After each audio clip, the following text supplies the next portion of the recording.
اور ہر قوم کے لیے ایک ہادی ہوتا ہے، ایک رہنما ہوتا ہے، ایک راستہ دکھانے والا ہوتا ہے۔ تو حضور پاک صلی اللہ علیہ وسلم نے ارشاد فرمایا انا ھذا المنذر، میں وہ منذر ہوں، میں یہ منذر ہوں جس کا اللہ قرآن پاک میں ذکر فرما رہا ہے، اور وعلی ھادی المہتدین بعدی، اور علی، آپ اشارہ فرماتے ہیں مولا علی مشکل کشا کی طرف، اور فرماتے ہیں کہ علی میرے بعد ہدایت یافتاؤں کی ہدایت دینے والا ہے۔ یہ اعلان ہوا تھا، اب اس کا یہاں پر ارشاد پھر ہوتا ہے نئے انداز میں کہ فرماتے ہیں کہ میں جس کا مولا ہوں علی اس کے مولا ہے۔ اور جب یہ بات کا اعلان ہوتا ہے تو قربان جائیں صحابہ اکرام پر۔ آج لوگ صحابہ اکرام کے درمیان میں تفرقے کی، اختلاف کی بات کو عام کرنے کی کوشش کرتے ہیں۔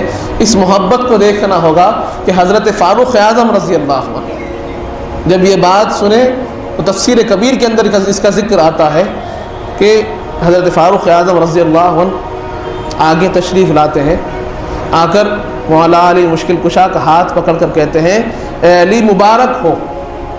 یہ الفاظ حضرت فاروق اعظم رضی اللہ عنہ کے، حضرت عمر فاروق کے الفاظ ہیں۔ آپ فرماتے ہیں کہ علی مبارک ہو، آج سے تم میرے مولا ہو گئے، آج سے تم میرے مولا ہو گئے اور تمام مومنین کے مولا ہو گئے۔ اس سے بڑھ کر کیا ہو؟ کیسی محبت! حضرت صدیق اکبر رضی اللہ عنہ تشریف لاتے ہیں، آ کر کہتے ہیں کہ علی آج سے تم میرے مولا ہو گئے۔ یہ کیا ہے؟ یہ حضور پاک صلی اللہ علیہ وسلم نے جب اعلان فرمایا تو اس کو صحابہ اکرام نے کس طریقے سے اختیار فرمایا؟ سب سے پہلے آگے بڑھ کر اظہار کرنے والے حضرت ابوبکر صدیق رضی اللہ عنہ ہیں، حضرت عمر فاروق رضی اللہ عنہ ہیں۔ اور آج لوگ کہتے ہیں کہ نہیں، ایسا نہیں بولنا چاہیے۔ تو یہاں جب بات آئی مولا کی تو یہ بھی عرض کر دوں کہ لوگ کہتے ہیں نہیں، مولا صرف اللہ ہے، اللہ کی ذات کو مولا کہنا چاہیے، دوسروں کو نہیں۔ پہلی یہ بات کو روکنا ہے، کیونکہ حضور پاک صلی اللہ علیہ وسلم صریح الفاظ میں فرماتے ہیں کہ میں جس کا مولا ہوں علی اس کے مولا ہے۔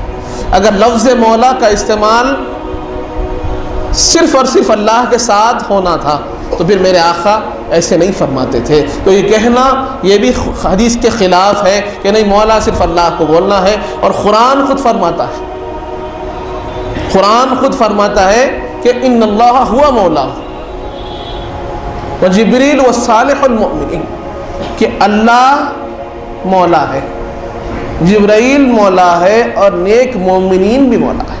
تو لفظ مولا کا اشتراک تینوں میں پایا جاتا ہے کہ اللہ کے لیے بھی مولا کا استعمال ہوا۔ اللہ ایک ہی آیت میں فرما رہا ہے کہ کون کون مولا ہے، فرماتے ہیں کہ اللہ بھی مولا ہے، جبرائیل بھی مولا ہے اور نیک مومنین بھی مولا ہے۔ یہاں پر سمجھنا کیا ہے؟ لفظ مولا کے مطلب کو سمجھنا ہے۔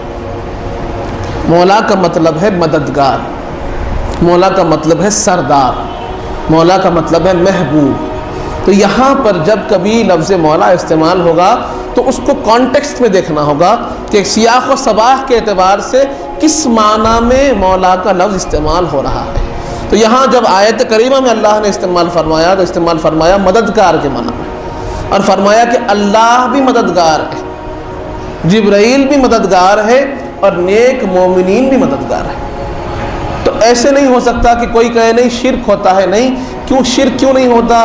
کیونکہ جب اللہ کے لیے لفظ استعمال ہوتا ہے تو اس کے شائع نشان استعمال ہوتا ہے کہ وہ قادر مطلق ہے، جو کچھ اس کے پاس ہے اس کا ذاتی ہے۔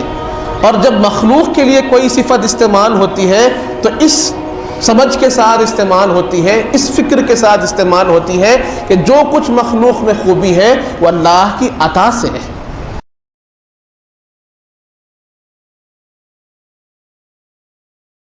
آزاد ازل ہے لئی قاف کا